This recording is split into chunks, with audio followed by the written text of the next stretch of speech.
It was a rainy evening in the small town of Crestwood. The streets shimmered with the reflection of streetlights on wet pavement. James Carter, 32-year-old single father, hurried home from his part-time job at the garage. His hands were sore from fixing engines, but his mind was on his 6-year-old daughter, Lily, waiting with her bedtime storybook. Life hadn't been easy since his wife passed away 3 years ago. Every day was a struggle to work enough hours and still make Lily feel loved. His home was modest, 2 small bedrooms, second-hand furniture, nothing fancy. But to Lily, it was safe and warm. That night, as James neared his street, he noticed someone sitting at the bus stop. A young woman, soaked in rain, hugged her knees like she was lost. Her clothes looked expensive, her shoes designer, yet she sat alone, shivering. James slowed. He wasn't the type to ignore someone in trouble. "Excuse me, miss," he asked. "Are you all right?" She lifted her head. Her blue eyes glistened with tears. "I missed the last bus," she whispered. "I don't know where to go tonight." He hesitated. He had a little girl at home. Letting a stranger in wasn't wise. But there was something vulnerable in her gaze, something that reminded him of nights he'd sat alone after losing his wife. Against his better judgment, he said softly, "You can come with me. It's nothing fancy, but it's warm." When they entered the apartment, Lily ran to hug her father, but froze at the sight of the stranger. "Daddy, who's she?" James smiled. "She just needs a place to stay tonight." The woman knelt to Lily's height. "Hello, sweetheart. My name's Emily." Lily giggled. "Do you like fairy tales?" Emily's lips curved. "I love them." That evening, after a simple dinner of spaghetti, Emily sat with Lily as James read a bedtime story. When Lily drifted off, Emily whispered, "You're a wonderful father." James shrugged. "I do my best. She's my world." They sat in the quiet hum of rain. James learned she was traveling, stranded. What he didn't know, and what Emily hid, was that she was the daughter of Charles Harrington, a billionaire. She had left her mansion in search of something real, something money couldn't buy. And here, in this tiny apartment,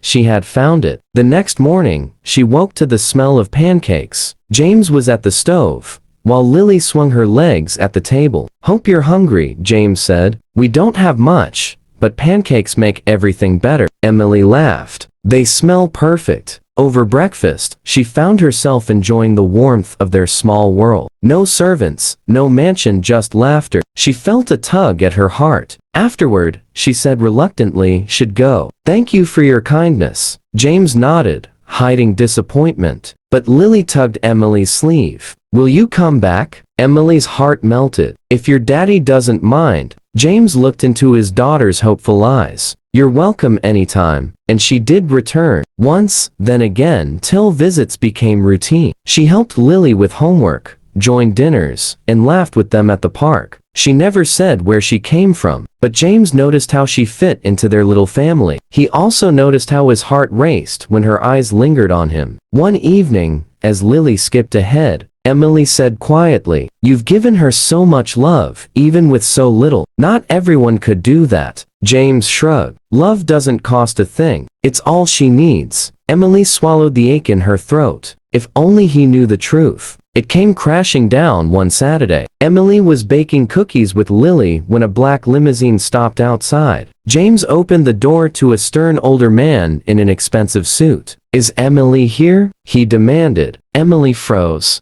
"Dad." James's eyes widened. "Dad?" The man stepped inside. "I'm Charles Harrington, and this is my daughter." James felt his chest tighten. Emily Harrington, the billionaire's daughter, the girl who had been sleeping on his couch, making pancakes with his daughter. Emily stepped forward quickly. "Dad, please." James did nothing wrong. "He helped me when I had nowhere to go." Charles's voice softened but carried weight. "Emily, you belong at home, not here." James turned away. Of course. She had a life of wealth. He was just a mechanic with a little girl. What could he possibly offer her? Emily was taken back to her mansion. James tried to forget, but Lily asked every night, "When will Emily come back?" He had no answer. Meanwhile, Emily found herself restless in her golden cage. Surrounded by servants, marble floors, and chandeliers, she felt emptier than ever. She missed Lily's laughter, James's quiet strength, the warmth of their tiny apartment. At last, she confronted her father. "Dad," she said,